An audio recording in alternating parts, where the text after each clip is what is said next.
So the South Korean experience is dramatically different from many of the other countries afflicted by COVID-19. South Korea has just over 10,000 total infections. And even if you scale that up to the population of the United States, they still have vastly less, much less than Italy, much less than Spain, much less than France.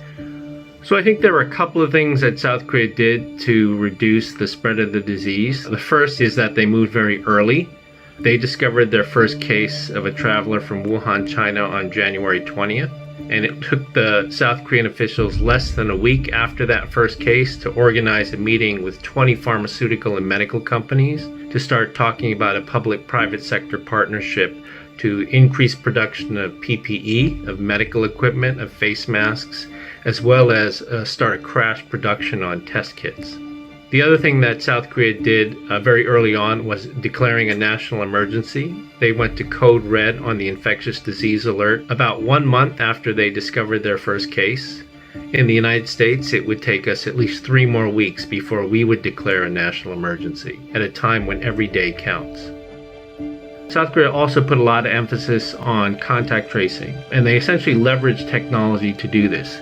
They use the one piece of technology that every South Korean has, and that's a cell phone. South Korea is the most penetrated country in terms of cell phone usage per household.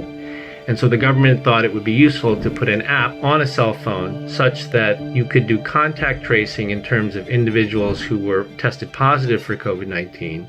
And you would also be able to warn other people using the app of the routes or the places visited by a positive case of COVID-19. When we look at the South Korea case, as well as the cases of Hong Kong, Taiwan, and Singapore, all of whom dealt pretty well with this COVID-19 pandemic, these societies are better prepared for COVID-19 today because of past coronavirus pandemics that they have suffered from. In Asia, this was SARS in 2003. And it was the Middle East Respiratory Syndrome in 2015. These coronaviruses created the sort of panic that we see in the United States today. So the South Korean response to MERS in 2015 was not good. The government was strongly criticized for being unprepared. The emergency rooms were not ready for a highly contagious pandemic of this nature. People were scared. They were very scared, but they learned from that. They learned to develop production capacity in terms of PPE as well as other forms of medical equipment, to produce test kits very quickly. And most important, they learned about the importance of transparency with the public, providing as much information as possible to the public.